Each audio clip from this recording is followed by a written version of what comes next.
Hello students. आज हमें एक आसान से पाठ से 12वीं क्लास शुरुआत करेंगे। पाठ का जो नाम है वो है ठोस अवस्था, सॉलिड स्टेट।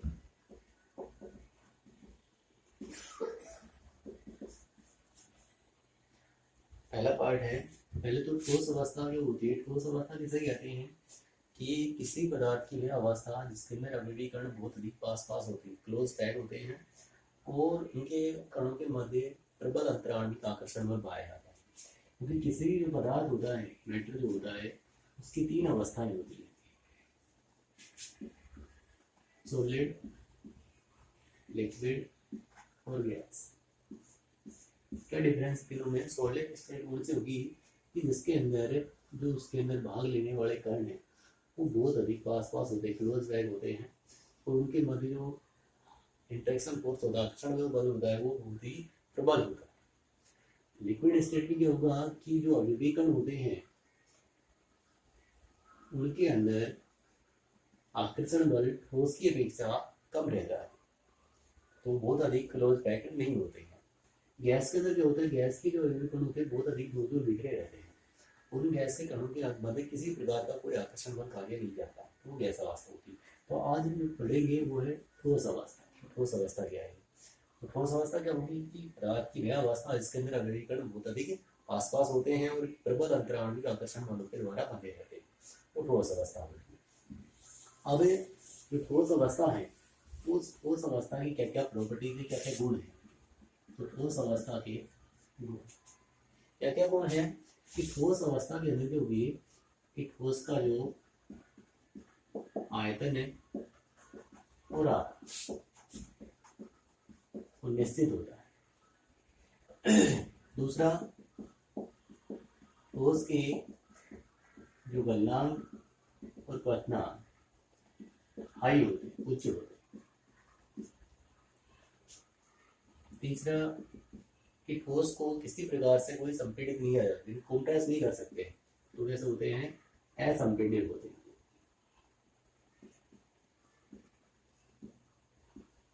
असंपीड़ित गैस अवस्था जो होती है उसको कंप्रेस करके उसके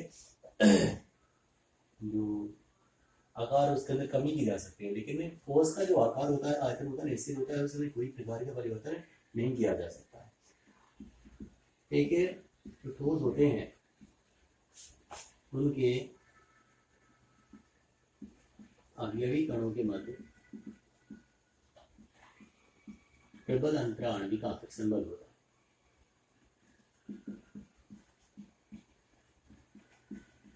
प्रबल अंतराणविक आकर्षण बल होगा। तो ये सब ठोस के गुण होंगे। द्रव अवस्था के अलग गुण होते हैं, गैस अवस्था के अलग गुण होंगे। तो ठोस अवस्था इनके आयतन जो आकार है निश्चित होगा, कठोर होंगे, तो उसके गलनांक क्वथनांक उच्च होते हैं, असंपीड़ित होते हैं।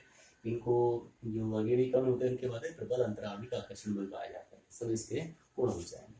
अब जो ठोस होते हैं वो ठोस अलग अलग तरह के होते हैं, क्योंकि ठोस एक प्लास्टिक भी होता है, एक जो बर्फ है वो भी एक ठोस है। तो ठोस जो होते हैं वो अलग अलग प्रकार के होते हैं। ठोस जो होते हैं उन्हें दो प्रकार से डिवाइड किया गया है मुख्य रूप से। तो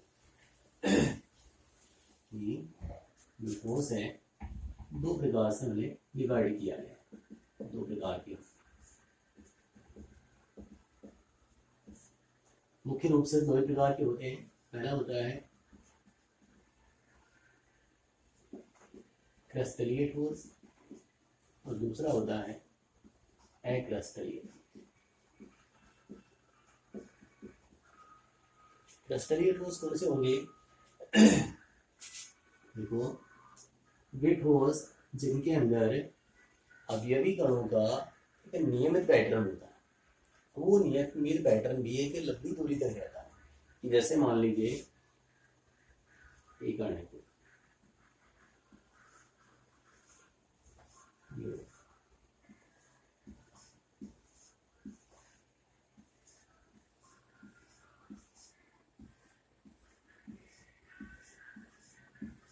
एक हम कोई ठोस एग्जांपल लेते हैं।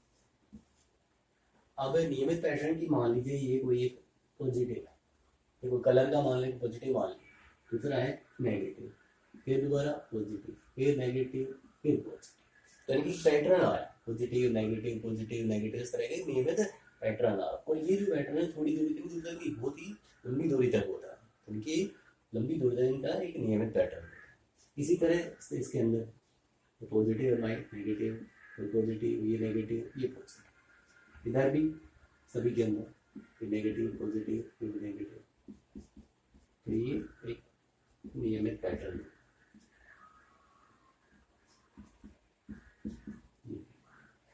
तो क्रिस्टलीय ठोस कौन से होंगे कि वे ठोस जिनमें अवयवी कण जो होते हैं उनका एक नियमित पैटर्न, और नियमित पैटर्न लंबी दूरी तक।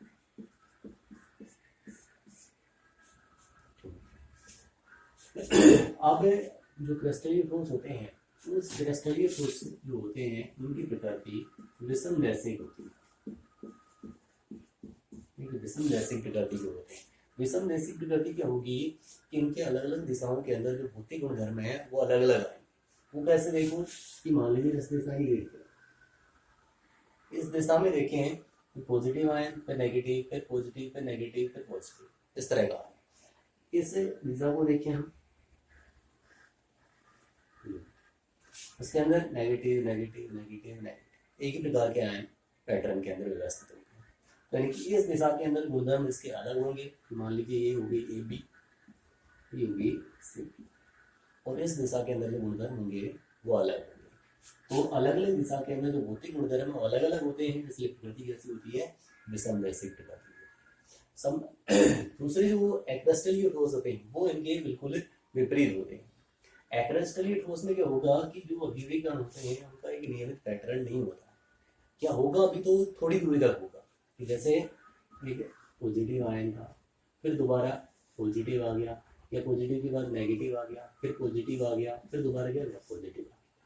तो यानी कि नियमित पैटर्न नहीं होता है, होगा भी तो कम दूरी तक ही होगा।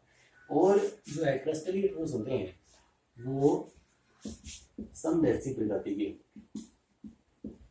उनकी जो प्रकृति होगी वो समदैशिक, क्योंकि समदैशिक प्रकृति के होंगे तो नियमित पैटर्न नहीं है, किसी प्रकार से कोई भी आयन व्यवस्थित हो सकते हैं। इसके अंदर क्या है, नियमित पैटर्न है। इस दिशा में चले तो पॉजिटिव और नेगेटिव इस तरह से व्यवस्थित होकर आ रहे हैं, इस दिशा में गए तो सारे के सारे एक ही प्रकार के आयन आते, तो यानी कि एक नियमित रेगुलर पैटर्न आएगा।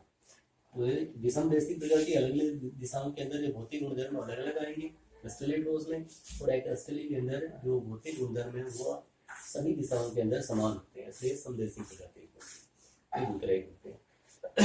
अब एग्जांपल ले कि मान लीजिए क्रिस्टलीय ठोस का एग्जांपल कि जैसे सोडियम क्लोराइड है, ऊपर सल्फेट है,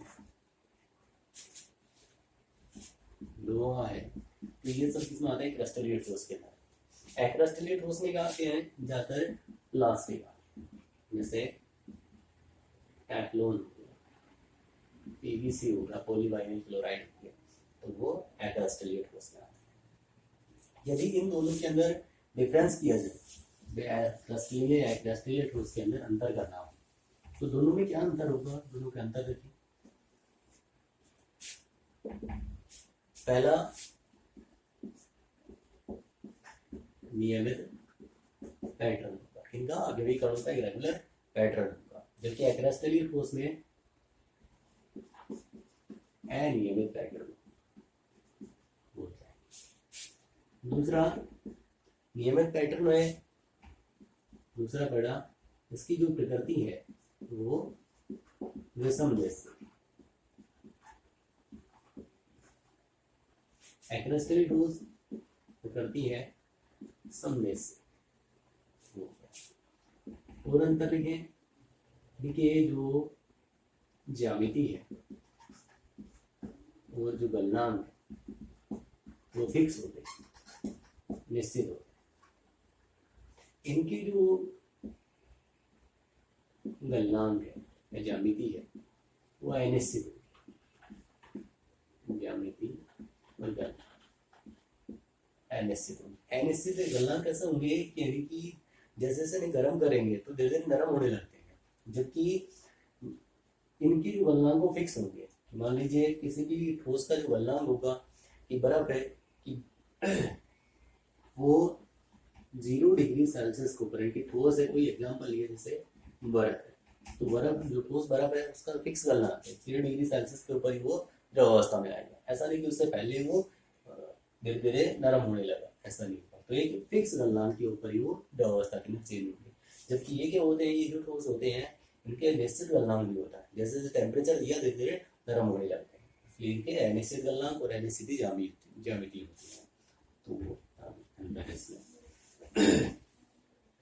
तो ये जो होते हैं इन्हें वास्तविक ठोस कहते हैं।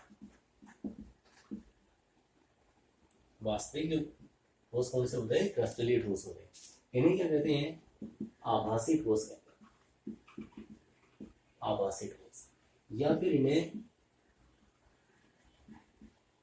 सुपर कूल्ड लिक्विड भी कहते हैं, अतिशीतित द्रव। ठोस है तो फिर इन्हें द्रव कह रहे हैं, वो भी अतिशीतित द्रव।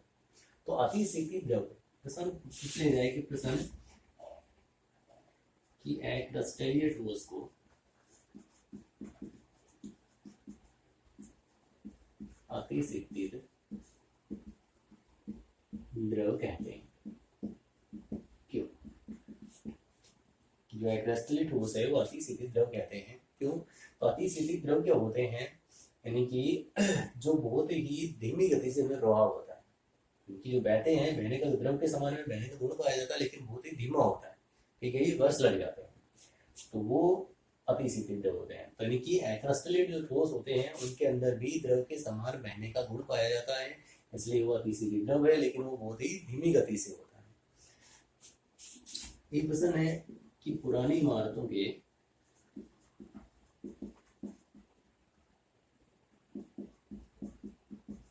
कांच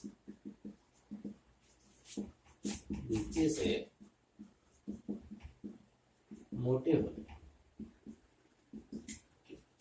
बहुत पुरानी इमारतें हैं, उनके जो कांच होते हैं, जो खिड़कियों में विंडो में जो भी कांच लगे हैं, वो नीचे से मोटे होते हैं।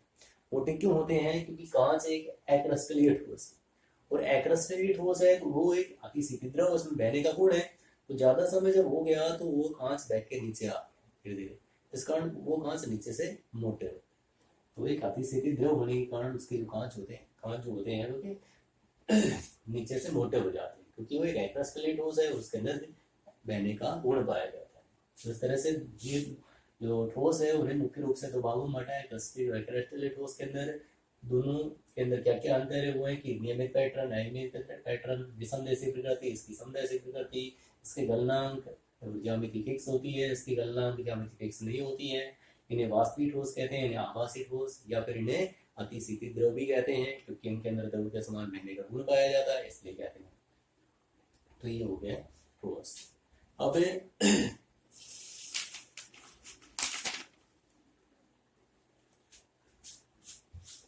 जो क्रिस्टलीय ठोस है उन्हें मुख्य रूप से 4 भागों में डिवाइड किया गया है।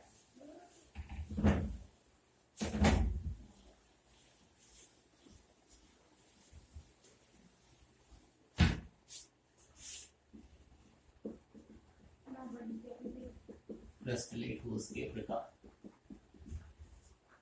क्रिस्टलीय ठोस को 4 भागों में डिवाइड किया गया है। 4 भागों से पहला होता है आणविक ठोस, दूसरा है आयनिक ठोस, तीसरा है धात्विक ठोस, चौथा सहसंयोजक ठोस।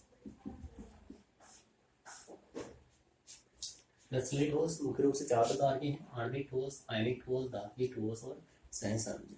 एक एक को बारी बारी से पढ़ना है। सबसे पहले हम पढ़ते हैं आणविक ठोस। आणविक ठोस कौन से होंगे कि वे क्रिस्टलीय ठोस जिनके अंदर अवयवी कण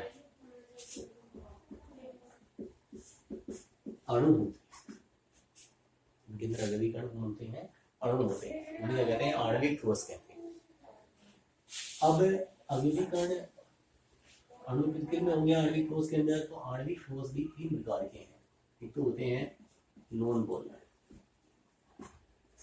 नॉन पोलर या अध्रुवीय, अध्रुवीय आणविक ठोस। अध्रुवीय आणविक ठोस कौन से होंगे कि वे ठोस जिनके अंदर अवयवीकरण अणु है और उन अणुओं के मध्य दुर्बल वान डेर वाल्स बंध पाए जाते हैं। उनमें दुर्बल वान डेर वाल्स बंध पाए जाते हैं, वो अध्रुवीय आणविक ठोस होते हैं। जैसे कोई एग्जांपल ले लिया हमने Cl2, I2, Br2, CCl4, जिनके अंदर द्विध्रुव आघूर्ण का मान 0 रहता है वो अध्रुवीय होते हैं। और इनके अंदर जो दुर्बल वान डेर वाल्स बंध पाए जाते हैं, दुर्बल वान डेर वाल्स बंध पाए जाते हैं तो ज्यादातर ये रूम टेम्परेचर के ऊपर या तो गैस होंगे या फिर लिक्विड स्टेट के अंदर पाए जाते हैं, तो ठोस या फिर द्रव होते हैं। जैसे एग्जाम्पल क्योंकि तो ये अध्रुवीय आणविक ठोस। दूसरे जो होते हैं ध्रुवीय आणविक ठोस। ध्रुवीय आणविक ठोस कौन से होंगे कि वे ठोस जिनके अंदर द्विध्रुव आघूर्ण पाया जाता है, द्विध्रुव आघूर्ण पाया जाता है वो ध्रुवीय आणविक ठोस होते हैं। इनके अंदर जो इंटरेक्शन फोर्स होता है, आकर्षण बल होता है, वो होता है द्विध्रुव द्विध्रुव आकर्षण बल, द्विध्रुव द्विध्रुव आकर्षण पाया जाता है। तो इनके अंदर जो आणविक ठोस द्विध्रुव द्विध्रुव आकर्षण बल पाया जाता है, ये भी रूम टेम्परेचर के ऊपर तो गैस या लिक्विड स्टेट के अंदर ही पाए जाते हैं, लेकिन इनके जो मेल्टिंग पॉइंट है उनकी बजाय थोड़े ज्यादा रहते हैं, ये हो जाएंगे। तीसरे जो होते हैं या फिर ध्रुवीय का एग्जांपल है, ध्रुवीय के अंदर कौन सा आ जाएंगे कि जैसे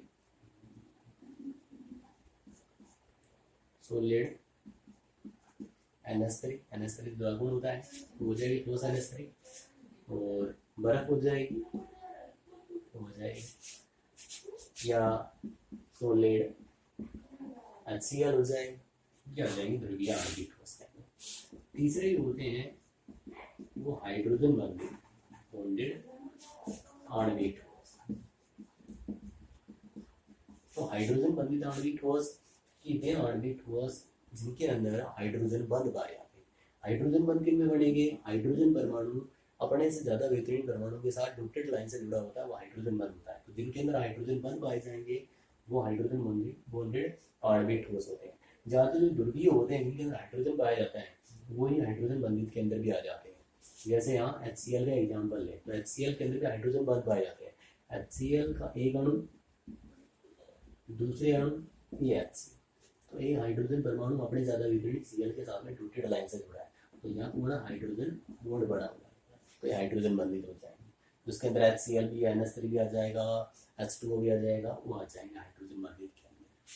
तो आणविक ठोस अवयवीकरण गुण होंगे, अणु तीन तरह के होंगे, अध्रुवीय, ध्रुवीय और हाइड्रोजन बंधित। अध्रुवीय गुण होंगे जिनके अंदर द्विध्रुव आघूर्ण 0 होगा, और इनके जो अणु होंगे वो दुर्बल वान डेर वाल्स बल के द्वारा बंधित होंगे। रूम टेम्परेचर पर अवस्था कौन सी, गैस या लिक्विड स्टेट के अंदर पाए जाएंगे। ध्रुवीय आणविक ठोस जिनमें द्विध्रुव आघूर्ण होगा और इनमें इंटरेक्शन फोर्स द्विध्रुव द्विध्रुव आकर्षण बल पाया जाएगा। ये भी रूम टेम्परेचर के ऊपर या तो गैस अवस्था में होंगे या फिर लिक्विड स्टेट के अंदर। हाइड्रोजन बंधित जिनके अंदर हाइड्रोजन परमाणु अपने ज्यादा वितरणी, इनके उसके अंदर कौन कौन आ जाएंगे, नाइट्रोजन आ जाएगा, जैसे ऑक्सीजन आ जाएगा, F आ जाए, Cl आ जाए, तो इनमें से होगा उनके साथ हाइड्रोजन बॉन्ड बनाएगा, हाइड्रोजन बॉन्ड डॉटेड लाइन के द्वारा मिलेगा, तो आणविक ठोस हो जाएंगे। दूसरे हैं आयनिक ठोस।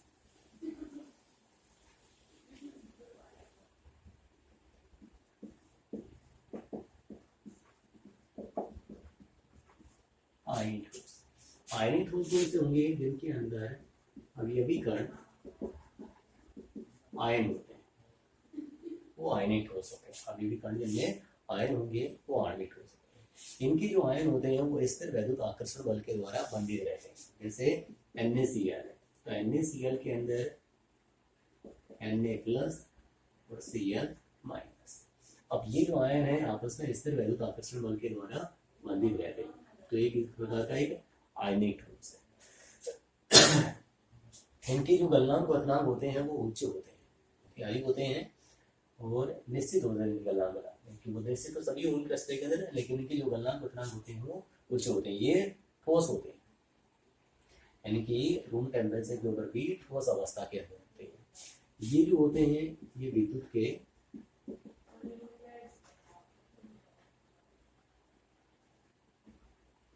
कुचालक होंगे, लेकिन जब ठोस है तभी विद्युत के कुचालक है, लेकिन गलित अवस्था में और जलीय विलयन विद्युत के सुचालक। आयनिक ठोस अवयवी कण आयन होंगे, आयन जो होते हैं वो स्थिर वैद्युत आकर्षण बल के द्वारा वर्णित होंगे। आयनिक जो ठोस होते हैं उनके गलनांक क्वथनांक उच्च होते हैं। ये जो होते हैं इनके विद्युत के सुचालक होते हैं, लेकिन विद्युत के सुचालक कब होंगे, या तो गलित अवस्था में या फिर जलीय विलयन। यदि ठोस अवस्था में फिर विद्युत का सुचालक होंगे, ये सुचालक होंगे। तीसरे जो होते हैं वो होते हैं धात्विक ठोस। धात्विक ठोस, तो धात्विक ठोस कौन से होंगे, जिनके अंदर अवयवी कण धातु परमाणु, अवयवी कण धातु परमाणु। अब धातु परमाणु, अरे पूरा आवाज मत करे। अवयवी कण जिनमें धातु परमाणु, अब धातु परमाणु जो होते हैं उनके अंदर बंध होंगे, वो भी किस प्रकार के होंगे, धात्विक बंध। इनके जो अवयवी कण होंगे वो धात्विक बंधों के द्वारा जुड़े होंगे। अब धात्विक बंध कब बनेंगे, जितने ज्यादा उसमें एडमिट इलेक्ट्रॉन होंगे। किसी भी धातु परमाणु के अंदर जितने ज्यादा एडमिट इलेक्ट्रॉन होंगे उनकी धात्विक बंध उतने ही प्रबल होते जाएंगे। ये भी गलनांक क्वथनांक इनके भी उच्च ही होते हैं। ये चाहे ठोस अवस्था में हो चाहे गलित अवस्था में, सभी अवस्था के अंदर विद्युत के सुचालक, धात्विक जितने भी धात्विक ठोस होते हैं वो विद्युत के सुचालक होते हैं। जैसे लोहा है, कॉपर है, सिल्वर है, चांदी, ये सारे के सारे धात्विक ठोस होते हैं। तो धात्विक ठोस अवयवी कण धातु परमाणु होंगे। धातु परमाणु जो होते हैं उनके अंदर धात्विक बंध पाए जाते हैं। धात्विक बंध जितने प्रबल कब बढ़ेंगे, जितने ज्यादा एडमिट इलेक्ट्रॉन होंगे, तो एडमिट इलेक्ट्रॉन होंगे उतने ज्यादा उसमें धात्विक बंध प्रबल बढ़ते जाएंगे।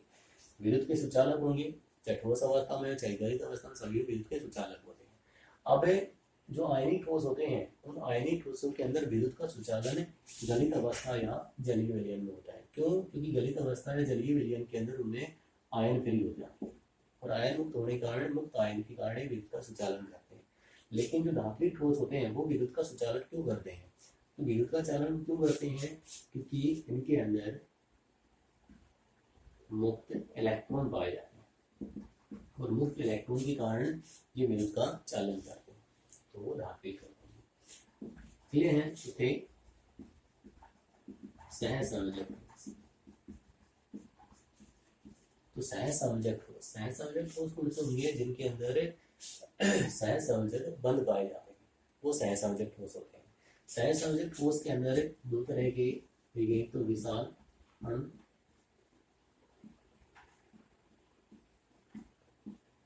और दूसरे मुलायम।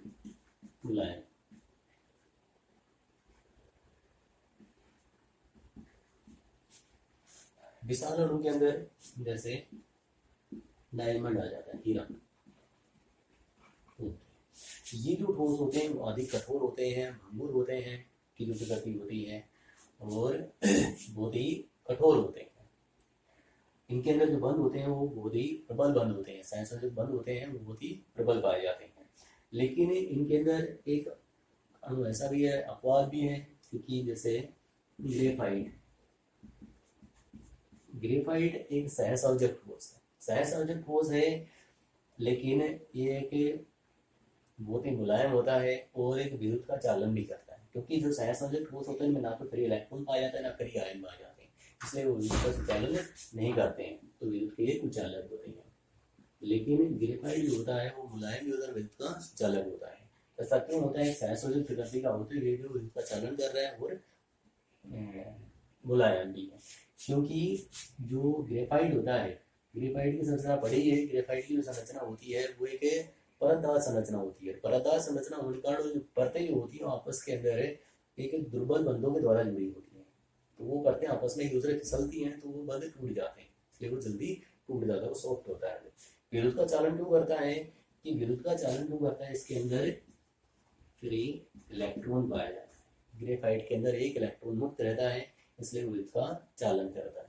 क्योंकि ग्रेफाइट के प्रत्येक कार्बन परमाणु के ऊपर sp2 संकरण होता है, यानी कि एक कार्बन जो होता है केवल 3 बंध ही बढ़ाता है, एक इलेक्ट्रॉन उसका फ्री रहता है, इसलिए वो विद्युत का चालन करता है। तो सहसंयोजक ठोस होते हैं, अधिक कठोर होंगे, भंगुर होंगे, विद्युत के कुचालक होंगे, वो सब आएंगे। लेकिन ग्रेफाइट जो होता है इसका अपवाद है, इसमें पूछा नहीं जाता ग्रेफाइट एक सहसंयोजक ठोस है, लेकिन फिर भी वो विद्युत का चालन करता है। क्यों? क्योंकि इसमें फ्री इलेक्ट्रॉन पाया जाता है। सॉफ्ट है क्योंकि इसकी जो संरचना होती है परतदार होती है, और परतें जो आपस में दुर्बल बंधों से जुड़ी होती है, और बंध जल्दी टूट जाते हैं। जो धात्विक ठोस होते हैं उनके अंदर और भी गुण पाए जाते हैं, वो डिफरेंस। जैसे धात्विक ठोस होते हैं वो आघात वर्तनीयता का गुण पाए, आघात वर्तनीय होते हैं, और तन्यता का गुण पाया जाता है। आघात वर्तनीय के होते हैं जिन्हें पीट पीट करके चादर बनाई जा सकती है, तो आघात वर्तनीय का गुण किसमें पाया जाए? धात्विक ठोस में पाया जाएगा। तन्यता का गुण इनके अंदर लंबे धागे के रूप में खींचा जा सकता है, तो वो एक तन्यता का गुण इनके अंदर पाया जाता है। तो ये क्रिस्टलीय जो ठोस होंगे वो 4 प्रकार से डिवाइड किए हैं। पहले आणविक, दूसरे आयनिक, धात्विक और सहसंयोजक ठोस। ठीक है, और अगली वीडियो में